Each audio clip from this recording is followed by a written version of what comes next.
It's very telling that it's been 2 hours in our evening, and I'm the first physician and first surgeon to speak in front of you, because it's about patients, it's not about surgeons or healthcare providers. So Bo asked me to do two things. One is to reflect on the recent 25 years of development in peritoneal surface malignancy medicine, and second, to introduce a very important person. I'll do both very succinctly. And first, this week, I did a couple of things that made me stop and think. First thing is, I think Wednesday I turn on my favorite podcast that I listen to for fun. It's Surgical Oncology Society Educational Series, of course. And it's a very serious and a little bit stilted and highbrow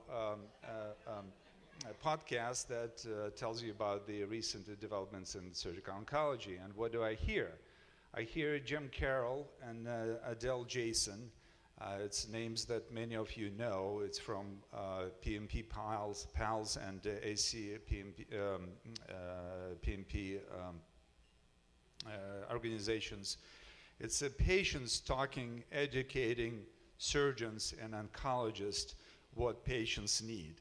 This is, as far as I know, this is the first instance when patients actually go to educate physicians about what they need. I didn't expect that for sure. Winding back to 25 years ago, when I was a surgical resident walking into Dr. Sugarbaker's operating room, I could not have thought that patients could teach residents or physicians about their disease. So it's number one. It's a wonderful podcast. You should seek it out and listen to it. I'm actually serious about that. And a second thing, I presented a case at a video conference that surgeons from all over the country come together and again do for fun on a Wednesday night. We share cases, we think about our patients, we talk over different management, and I counted 120 surgeons from all over the country, from the universities, from the cancer centers that everybody knows about, come together and talk about how to manage patients with peritoneal surface malignancy. And I'm thinking, where were you 25 years ago when Dr. Sugarbaker had to convince that it's a worthy thing to talk about treatment of patients with peritoneal surface malignancies? So what do we have today? Today we have living proof patients, hundreds and thousands of patients who went through this treatment and survived and have families, businesses, and perform nicely, right? What else do you need?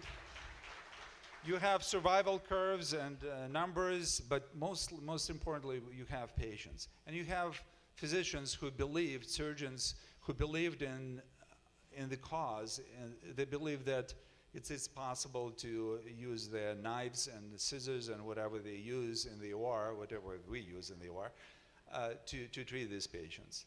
So, those are my reflections on today's events, on the events of recent 25 years.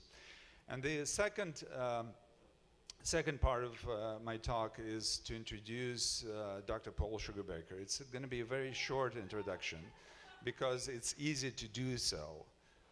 When Dr. Sugarbaker speaks, everybody listens. And not only listens, they change their opinions and minds. So thank you, Paul, and welcome to talk to us.